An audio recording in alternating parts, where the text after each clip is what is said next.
So here we go. We're going to get the screen share up here.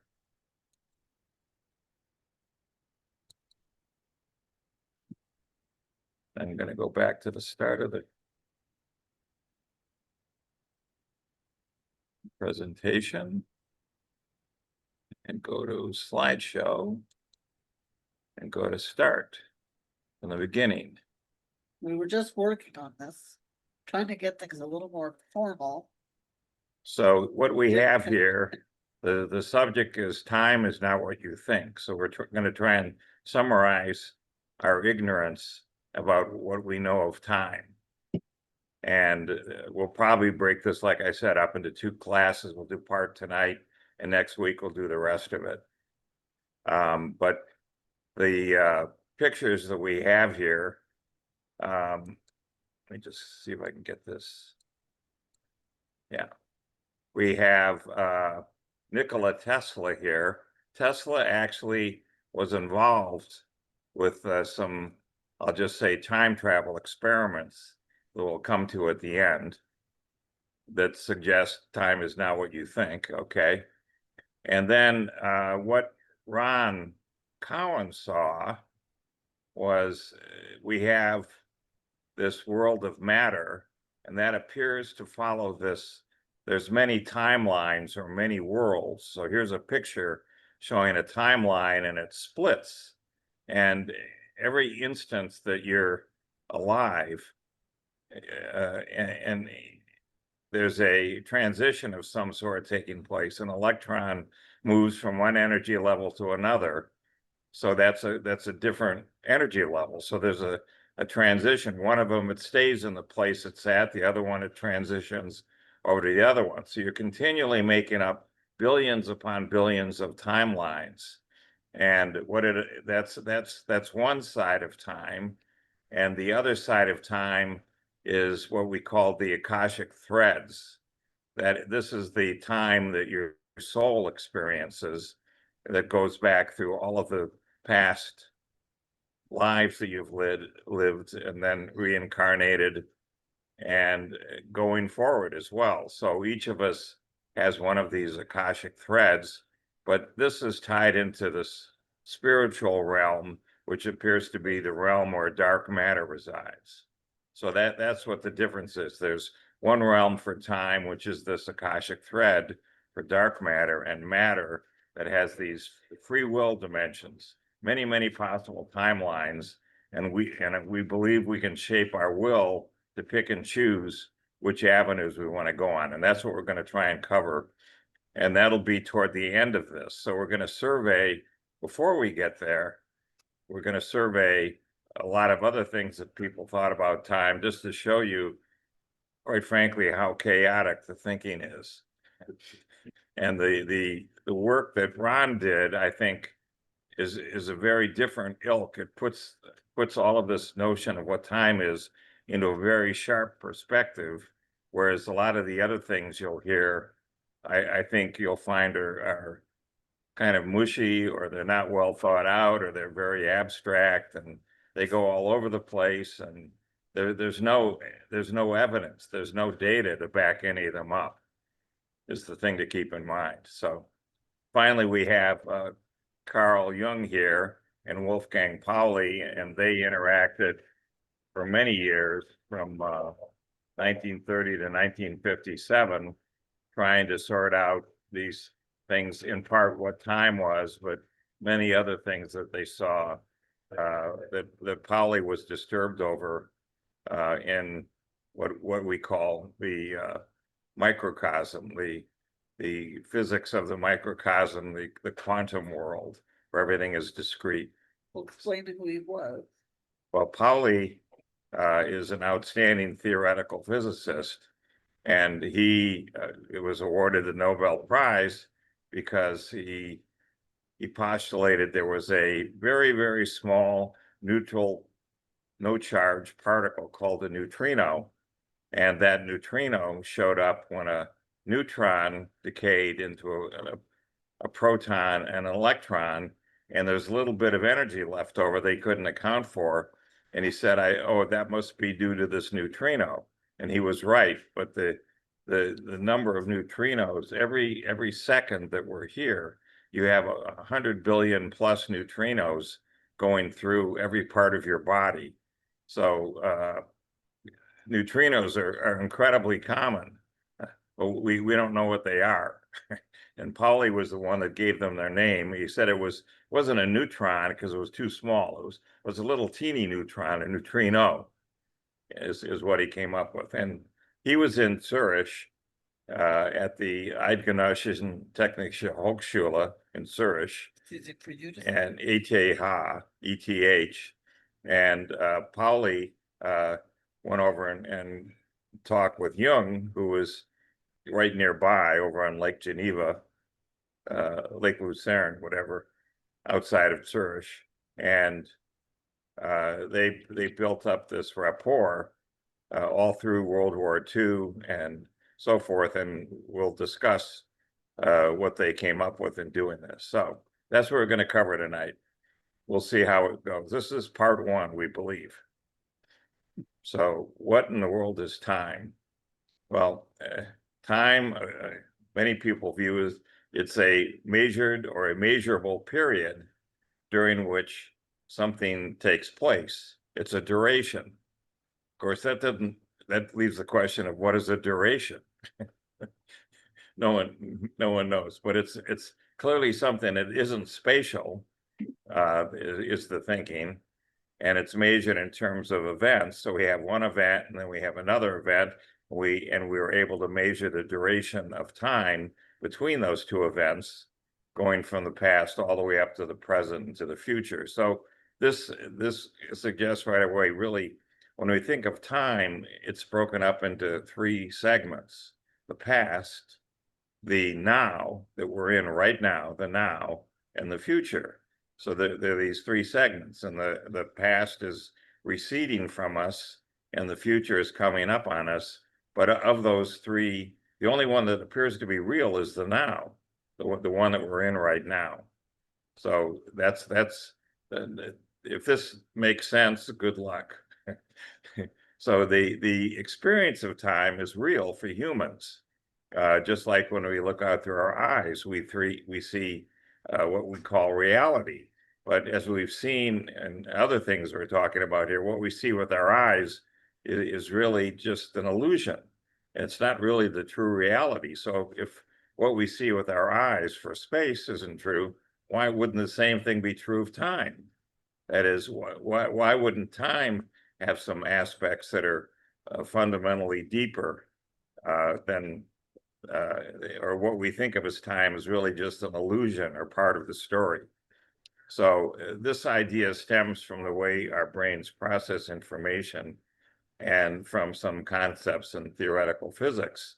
But it doesn't mean that our lives are predetermined or that we can ignore schedules or whatever. But what we perceive time to be might not be how it truly exists in the universe. And that's where I think we'll end up at the end, is it really isn't what we think it is. You want to do this? Okay. We have some section title here. So, brain perception. Some scientists suggest that our perception of time is a construct our brains use to make sense of the world, creating a sense of causality and order. This is supported by the fact that our subjective experience of time can vary. And when time flies, when you're having fun, etc. We can contrast this with another postulate, general relativity. Einstein's theory suggests that time is relative, influenced by gravity and motion. This implies that time is not absolute and uniform for everyone. Another perspective is from quantum mechanics. Some interpretations of quantum mechanics propose that time might not be a fundamental property of the universe, but rather an emergent phenomenon arising from deeper timeless processes, according to some physicists. Another theory is the block universe theory. This theory suggests that all moments in time, past, present, and future, exist simultaneously, and our perception of time moving forward is an illusion. Okay. So what is time? It's observable and measurable. Well, maybe it's observable. We can measure time with clocks, and the clocks appear to run regularly or consistently, so they take us from one moment to the next. And there's the notion of causality and change that goes with this. Time is essential for understanding cause and effect. We have a cause, and at a later point in time, there's an effect of that cause. And this whole process of change is wound up in that. We have the notion of entropy or disorder in the universe that's linked to our perception. As time moves forward, things get more and more disordered, more entropy increases. So in essence, the idea of time as an illusion doesn't really negate our lived experience or the need to manage time, but it challenges our fundamental understandings of what time truly is at a deeper physical level. You want to do this? Okay, according to science, time is a fundamental dimension of the universe, often described as the progression of events from the past to the future. It is intrinsically linked to space, forming what we call space-time, and is measured by clocks, which are devices that track the passage of events. While the concept of time is intuitive, its precise nature and how its functions are still subjects of scientific inquiry. We see three spatial dimensions around us: left, right, up, down, back and forth. So for time to be a dimension, the dimensions that we just saw in space all have units of length or meters. So for time to be a dimension, science ends up multiplying it by the speed of light, 3 times 10 to the 8th meters per second, or 186,000 miles per second.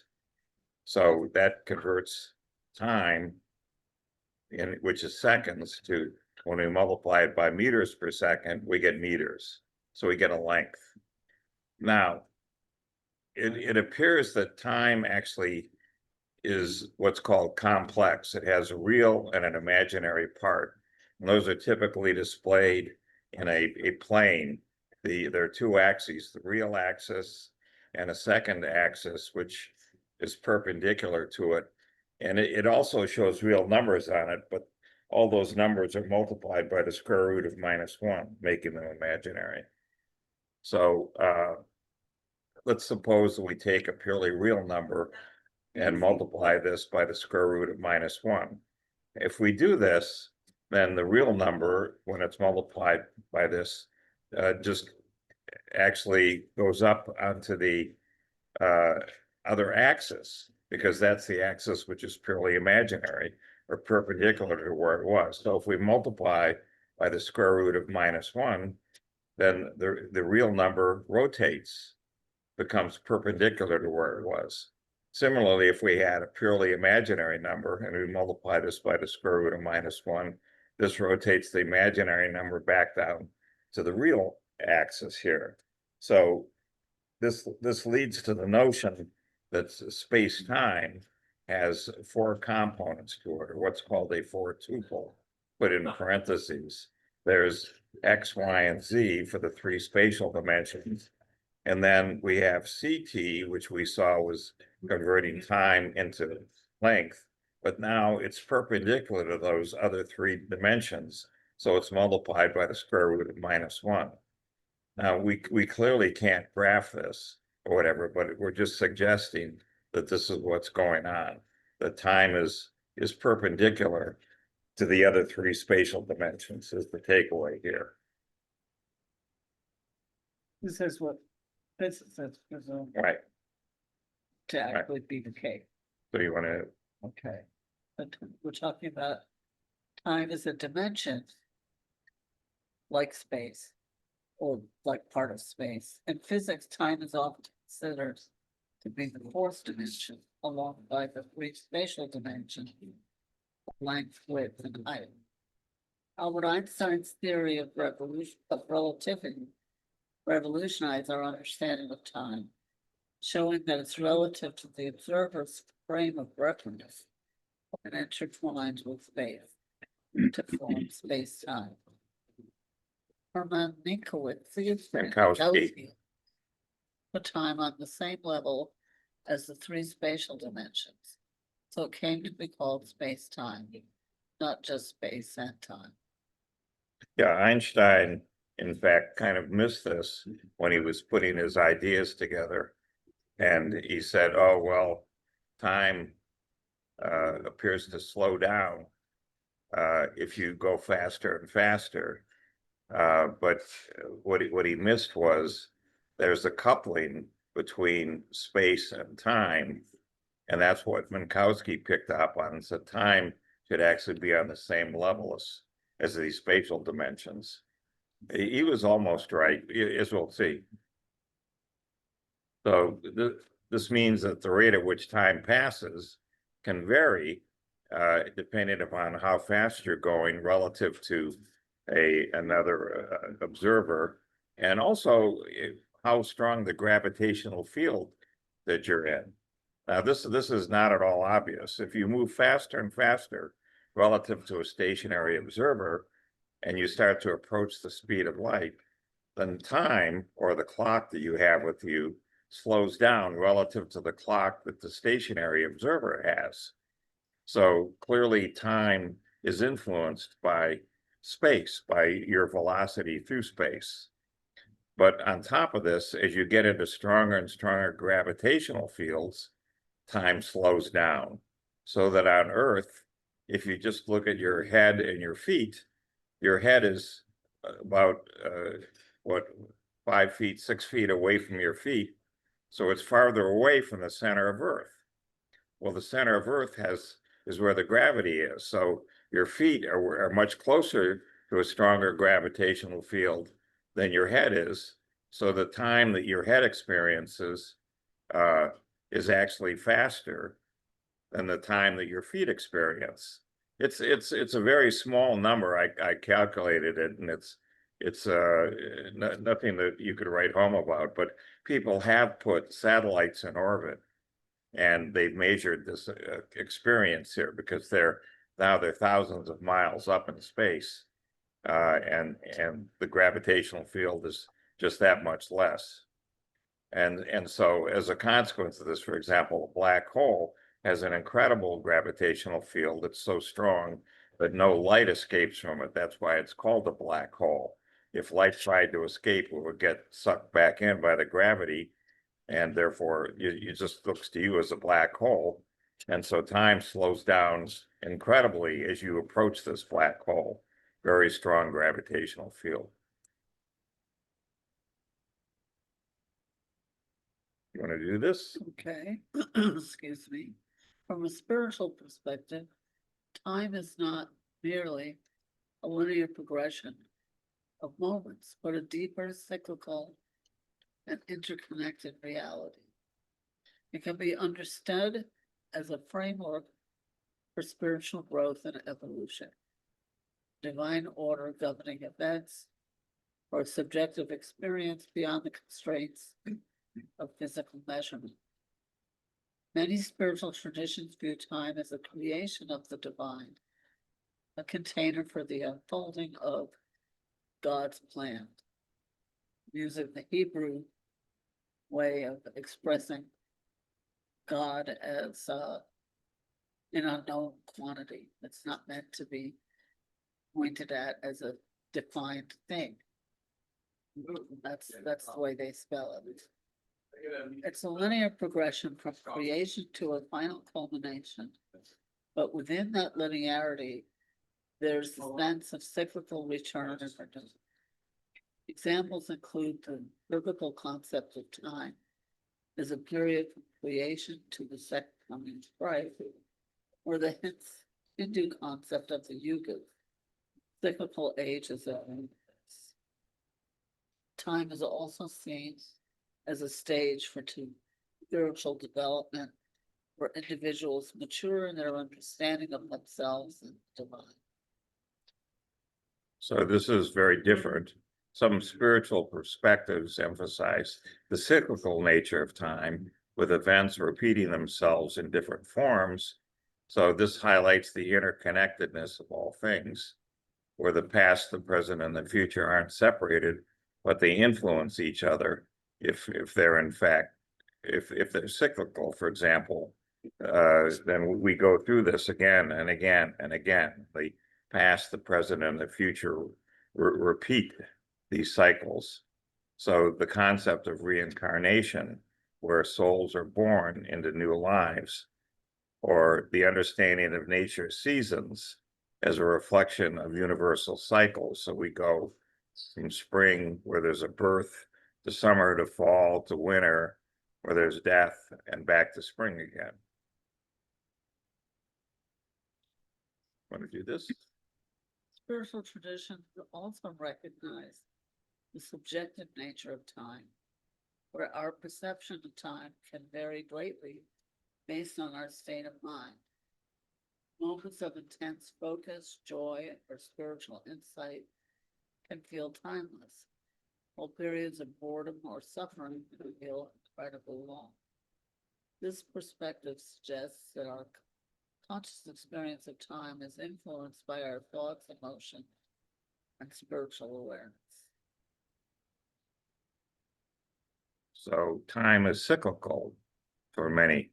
In ancient cultures, particularly in the East, time was often seen as a recurring pattern of ages or cycles, where events and phenomena repeated themselves.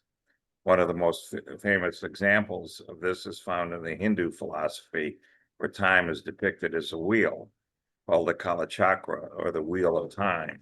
So the universe undergoes endless cycles of creation, preservation, and destruction. So the mythological history of Earth describes the earlier ages with entities like Mu, Lemuria, and Atlantis, all of which rose and fell. And for example, the Hopi say that we're in the fourth cycle of civilization. So there's been three before us that have risen and fallen, and we're in the fourth one now. Similarly, in other ancient cultures, such as those of the Mayans, Aztecs, and Chinese, there were also beliefs in cyclical time, often associated with astronomical observation and calendars. These cultures developed complex systems to track time, seasons, and celestial movements, reflecting their understanding of cyclical patterns in nature and the universe. The cyclical view of time contrasts with the linear concept of time, more common in Western thought, where time is seen as progressing in a straight line, past to future without repetition. Oops. However, in pre-Christian Western European cultures, the winter solstice was considered to be the new year for many, with an evergreen tree brought indoors and traditionally decorated with candles. So the evergreen symbolized the eternal, while the lights represented recurrent cycles, such as the recurrent patterns made by the apparent movements of the main lights in the sky, the sun and the moon, daily, monthly, quarterly, seasonal, and annual, as well as larger cycles described by interactions among the planet. So many ancient cultures have commemorated this as sacred geometry found in Persian tiles. I want to talk about this. Well, we cribbed this from our presentation a week or two ago. These are geometric forms created by the movements of the planets around the sun. And you see these things in medieval sculptures outside our, incredible cathedrals. You see it in Middle East, you see it in Persian tiles. We could blow this up. Oops, can we do that? How do I go back? Can we blow that up? Blow up what? This? Yeah, Oh, there we go. Yeah. so. Well, this one. This is a diagram of the cycle of Saturn and Jupiter. They're said to represent father and son.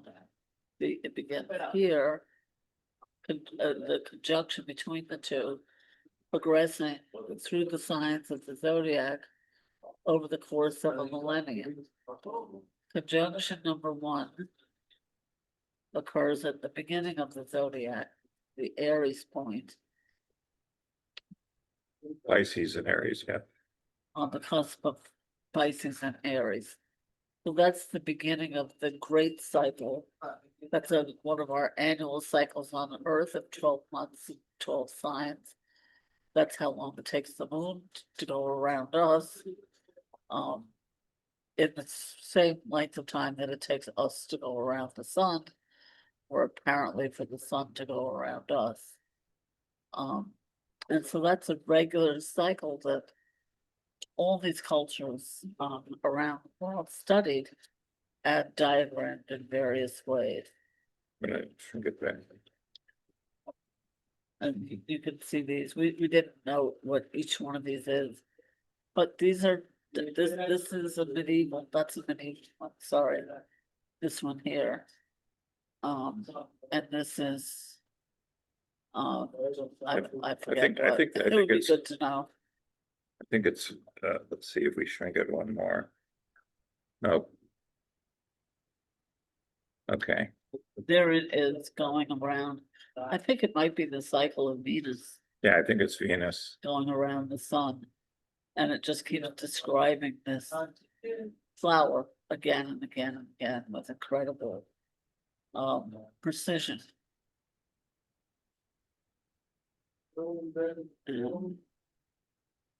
Yeah, another. There's some more.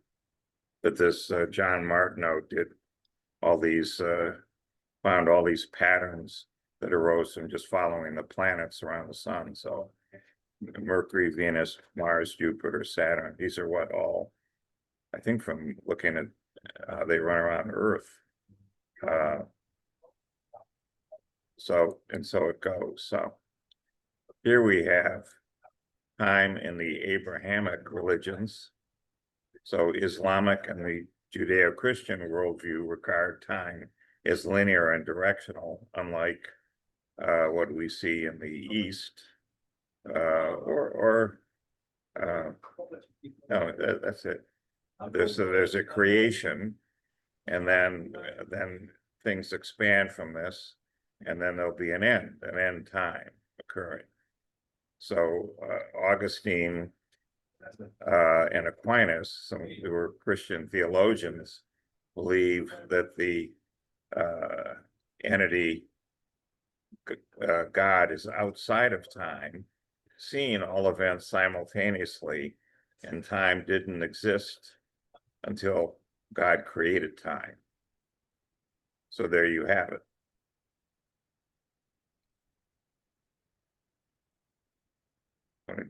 The Old Testament book, Ecclesiastes, traditionally ascribed to Solomon. Time is depicted as cyclical and beyond human control. The book states that there is an appropriate season or time for every activity. Rabbis sometimes saw time like an accordion that was expanded and collapsed at will. According to Kabbalist, time, in quotes, they don't take it literally, as a paradox and an illusion.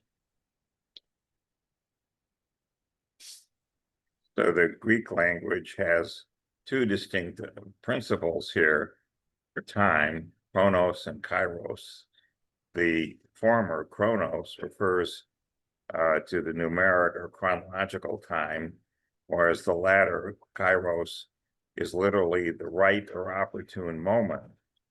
So that's specifically relating to metaphysical or divine time. The different sort of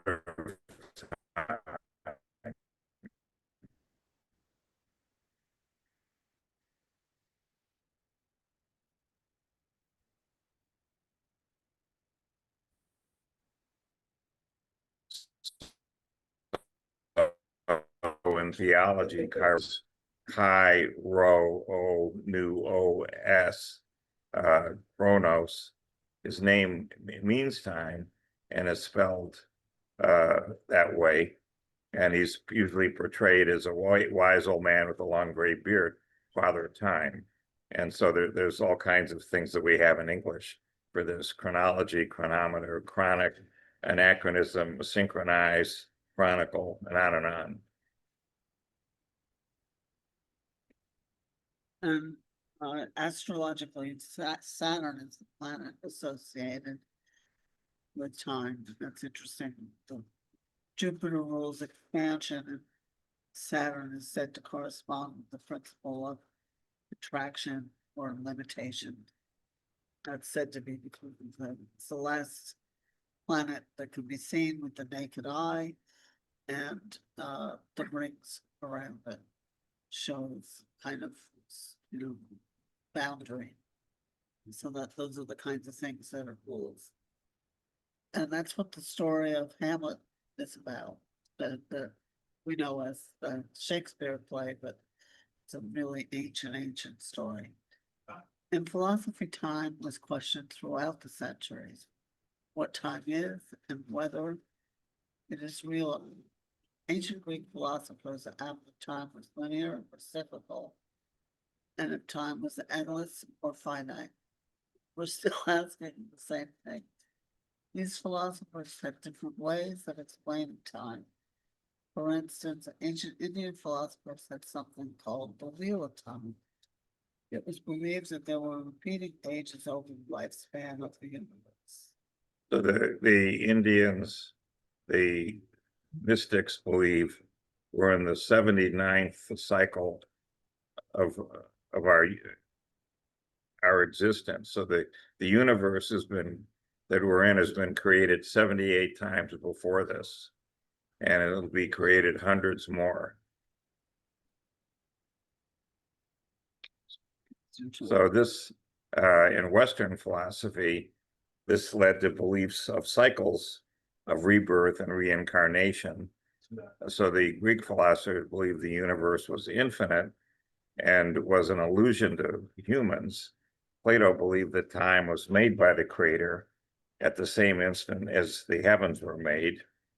And Plato also says that time is a period of motion of the heavenly bodies.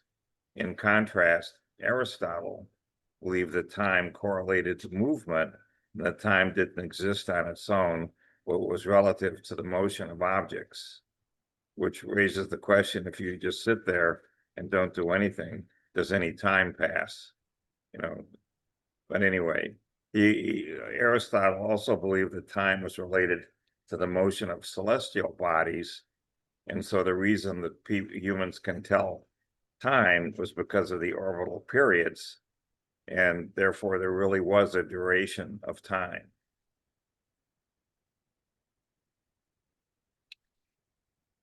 According to the Advaita Vedanta, time is entangled to the phenomenal world, which lacks independent reality.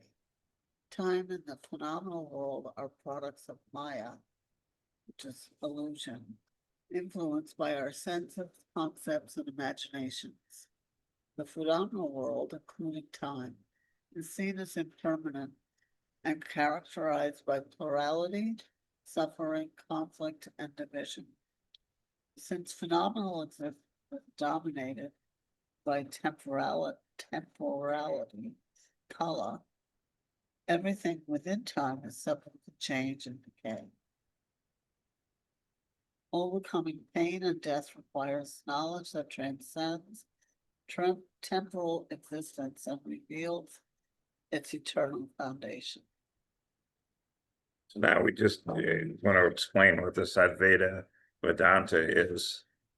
So this is from the Brahman text tradition and philosophy that was propagated by the Brahmins, and the core tenet is that the individual experiencing self is ultimately pure awareness, mistakenly identified with the body and the senses. But in fact, there's a very different form, which is the highest self or reality, which is Atman or the Brahman. So the term Advaita, which is what we've got here, literally means non-secondness, but it's really rendered as non-duality. And this refers to the oneness of the Brahman, which is the only real existent and is often equated with monism. So there you have what the Hindus came up with.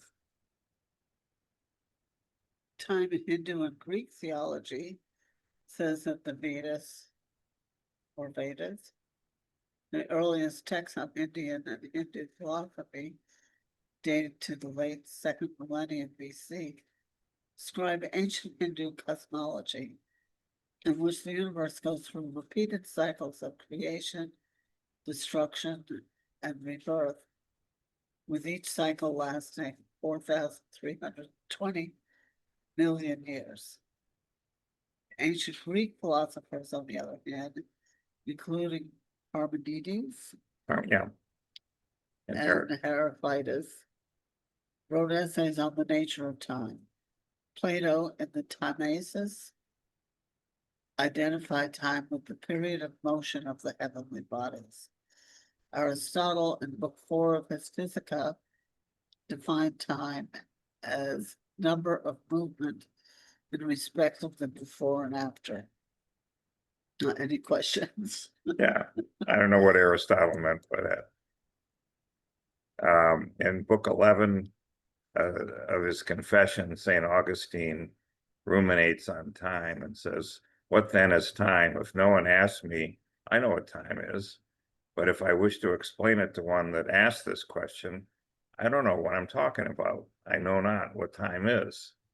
So he begins to define time by what it is not, rather than what it is, which is an approach similar to that taken in other negative definitions. But at the end of the day, Augustine ends up calling time a distension of the mind by which we simultaneously grasp the past in memory, the present by attention, and the future by expectation. Well, whatever, there's the past, the present, and the future. Well, I thought it was a pretty decent answer because it's showing you can only really answer it subjectively. Right. I thought by those means. Philosopher in the 17th and 18th centuries in the West questioned if time was real and absolute, or if it was an intellectual concept that humans use to understand and sequence events. These questions lead to realism versus anti-realism. The realists believe that time is a fundamental part of the universe and can be perceived by events happening in a sequence, in a dimension. Isaac Newton said that we are merely occupying time. He also said that humans can only understand relative time. Newton believed in absolute space and absolute time. Leibniz believed that time and space are relational, on the other hand. The difference between Leibniz's and Newton's interpretations came to a head in the famous Leibniz-Clark correspondence. So implicit, Newton is just saying there's 3 dimensions of space, and then totally separate from that, there's time, and time just cruises on. That's what it is. So relative time is a measure of objects in motion. So the anti-realists believe time is merely a convenient intellectual concept for humans to understand events. And this means that time was useless unless there were objects that could interact with. And this led to what we call relational time. Rene Descartes, John Locke, and David Hume said that one's mind needs to acknowledge time in order to understand what time is. The question is, what does it mean to acknowledge time? Immanuel Kant believed we cannot know what something is unless we experience it firsthand. To me, that's gobbledygook, but that's okay. Right. Immanuel Kant, in the Critique of Pure Reason, described time as an a priori intuition that allows us, together with the other priori intuition, space, to comprehend sense experience. With Kant, neither space nor time are conceived as substances, but rather both are elements of a systematic mental framework that necessarily structures the experiences of any rational agent or observing subject. So, you want to do this? Sure. Yeah. Kant thought of time as a fundamental part of an abstract conceptual framework together with space and number. So we sequence events, we quantify their duration, and we compare the motions of objects. So in this view, time does not refer to any entity that flows, that objects move through, or that is a container for events. And spatial measurements are used to quantify the extent of and the distances between objects, and temporal measurements are used to quantify the durations of and between events. So time was designated by Kant as the purest possible schema of a pure concept or category. But disagree more, but according to Martin Heidegger, we do not exist inside time, we are time. Hence, the relationship to the past is a present awareness of having been, which allows the past to exist in the present. The relationship to the future is the state of anticipating a potential possibility, task, or engagement. It is related to the human propensity for caring and being concerned, which causes being ahead of oneself when thinking of an impending occurrence. You want to do this? No, you go there. So therefore, what Heidegger said was this concern for a potential occurrence allows for the future to exist in the present, and the present becomes an experience which is qualitative rather than quantitative. Heidegger seems to think this is the way that a linear relationship with time or temporal existence is broken or transcended. We're not stuck in sequential time. We're able to remember the past and project into the future, so we have a kind of random access to a representation of temporal existence. We can, in our thoughts, step out of ecstasis, sequential time. So we can do this in our thoughts, but how do we do it for real? That's another issue. There is also something called, this is how it's seen in modern philosophy. Wait, you skipped one. Did I? Yeah. This one. Time is seen by modern philosophy. Modern era philosophers ask, is time real or unreal? Is time happening all at once or a duration? Is time tensed or tenseless? And is there a future to be? There is a theory called the tenseless or B theory. This theory says that any tense terminology can be replaced with tenseless terminology. For example, we will win the game can be replaced with we do win the game, taking out the future tense. On the other hand, there is a theory called the tense or A theory. This theory says that our language as tense verbs for a reason, and that the future cannot be determined. Again, I think that's kind of gobbledygook. Yeah. But, you know, apparently the Hopi, I'm not sure that this is still current knowledge, but when I studied it back, it was thought that the Hopi had no concept of time whatsoever. Yeah. And that got them in a lot of trouble trying to interface with Western European American culture.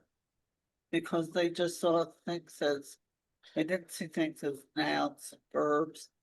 It was just happening. It was just unfolding. And everything was there all at once. Right. Was the other side of things. They would just see a tree as tree. Everything was a verb. They didn't see it as wood chopped into a table when the tree was cut down and made into a table. They would say treeing and tabling about Right. the table. And somehow all of that story that we just automatically follow was incorporated into it, but it's in a more timeless flow in the way I understand how they thought about it. So there's also something called in modern philosophy imaginary time.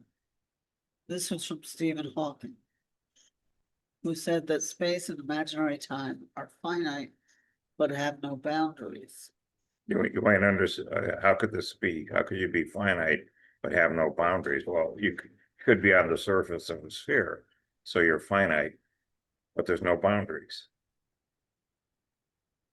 You just have to know when you go all the way around. Right. Back to where you started. Imaginary time, it's not real or unreal. It is something that is hard to visualize. Philosophers can agree that physical time exists outside of the human mind and is objective. And psychological time is mind dependent and subjective. By its very definition. Yeah. So time is an illusion. Antiphon in the 5th century BC had a work called On Truth. Time is not reality, but a concept or a measure. Parmenides went further, maintaining that time, motion, and change were illusions, leading to the paradoxes of his follower Zeno. Zeno, for example, said, well, I'm here and I want to get to there. So I go halfway there. Now I'm halfway there. Now I'm going to go halfway from that. So I go through that. Now I'm going to go through halfway through that. So I keep going through an infinite series of halves. Well, I never get there. but actually I do get there. I just go. So Zeno was ostracized for coming up with these examples. But time is an illusion is a common theme in Buddhist thought. Would you say that's true, Bruce? That time is an illusion in Buddhist thought? I'm not that versed on it.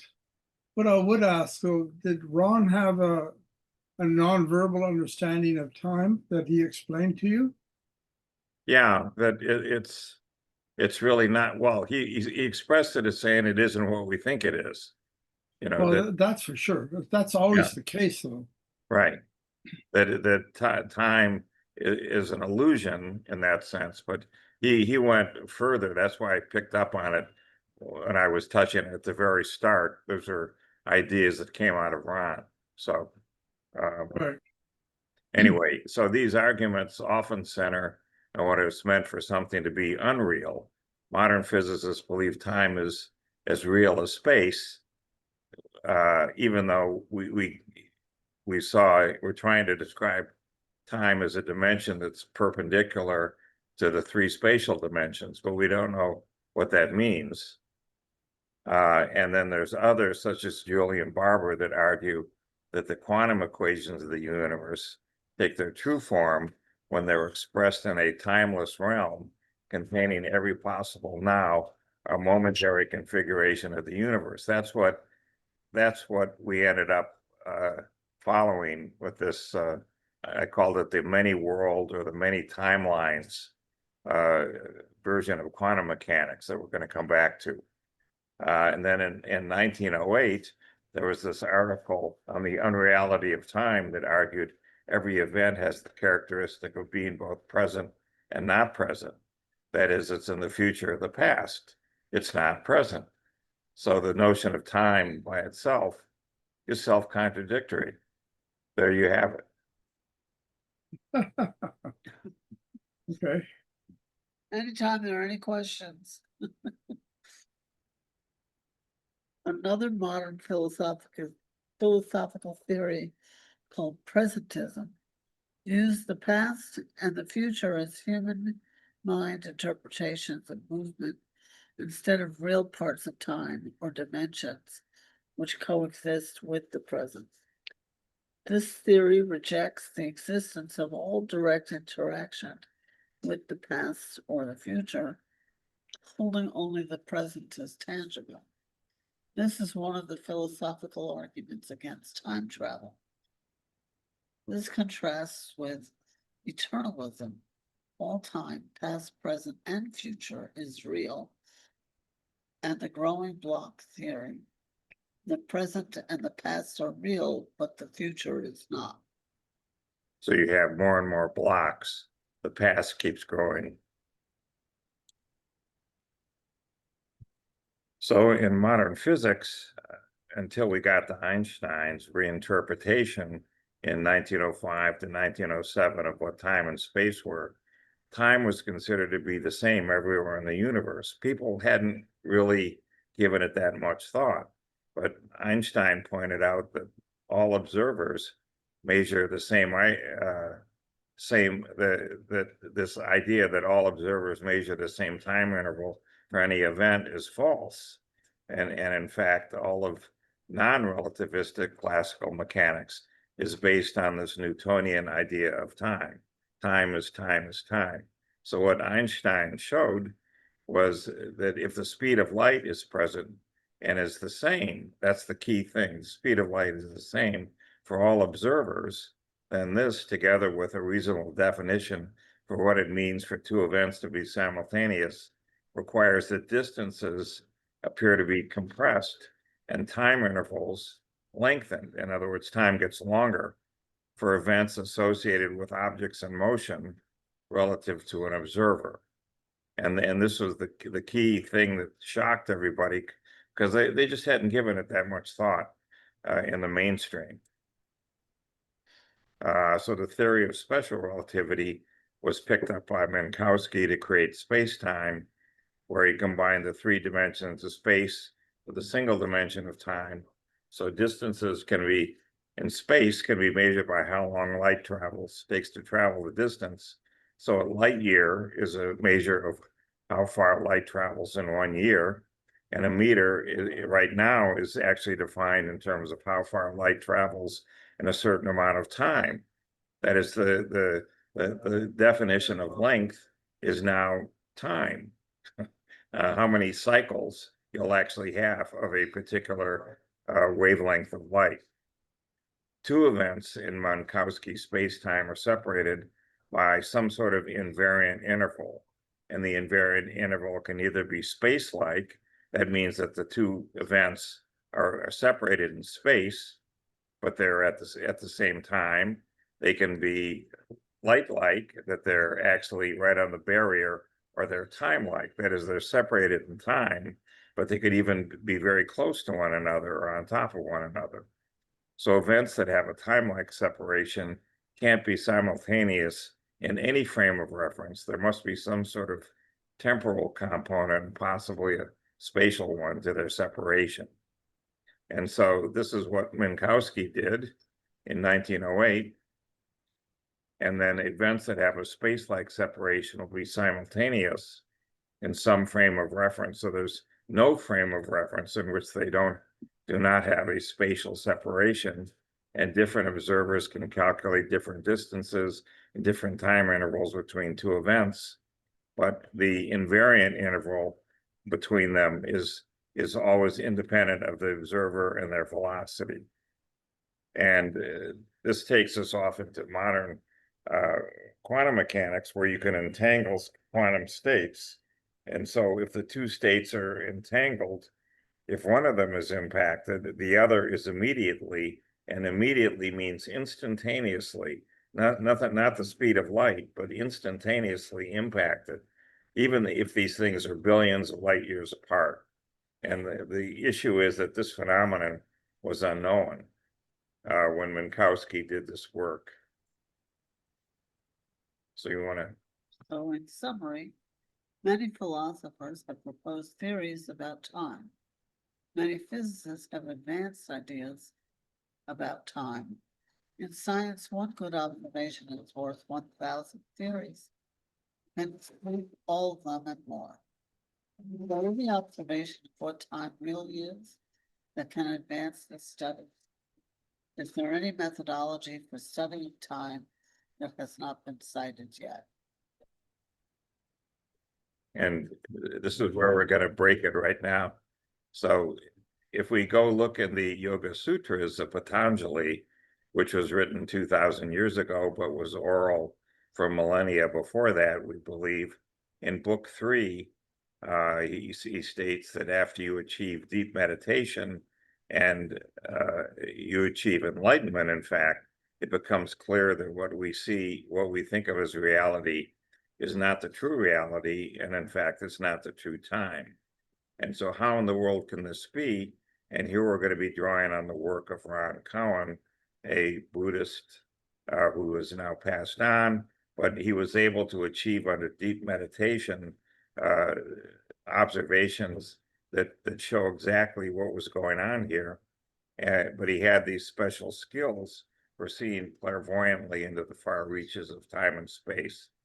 And in particular, Ron could access the collective unconscious to control forces. One of the problems with observing things like electrons is they are vibrating hundreds of millions of times per second, and Ron was able to stop them. And that's a huge gift that allows you to see what does an electron really look like. So with that, we'll come back. This is the end of part 1.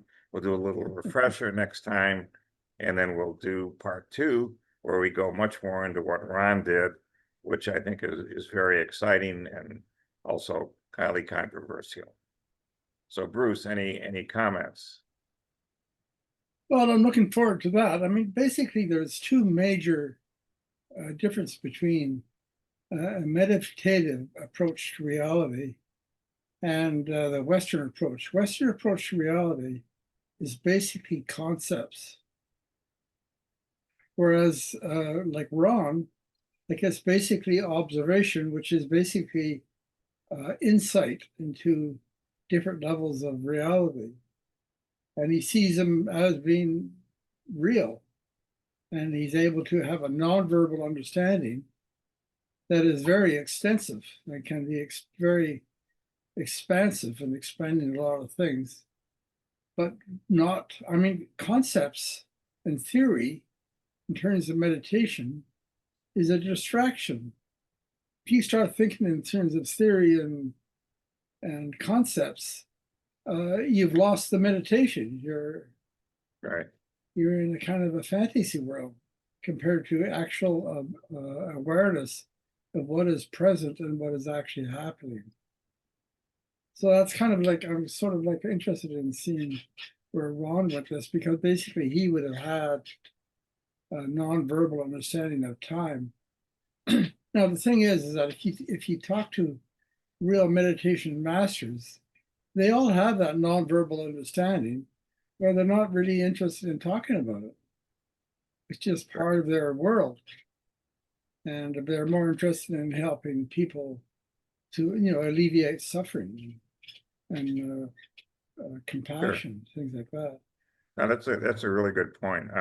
All I'm trying to do here with Marjorie is just using these words as metaphors to trying to describe something that you really can't describe, and trying to bridge this framework that Western science has erected that is a framework, and if everyone uses those words, then we'll try and use those words, but we'll extend them in ways that they probably haven't thought about to try and capture, and then we'll still be short because it really doesn't capture what's really going on. This is No. just a first step toward trying to say what you think of as time is really not what it is. Yeah. I mean, Ron had some very amazing nonverbal understandings of the universe. Right, That you just don't hear about at all. You know? right, So I'm pretty sure he would have a very interesting understanding of what Yeah. time, very nonverbal understanding of what time is. right. I'm looking forward to next week. Yeah. Okay, great. So we'll wrap it up here. Thank you, thank you. And Okay. we'll be, Back among us. yeah, welcome back, and we're. Oh, yeah, right. I can walk now. Yeah, no, that's great, that's great. This is the end of part one, and part two is next week. Have a Okay, good- Okay. okay, bye. Bye.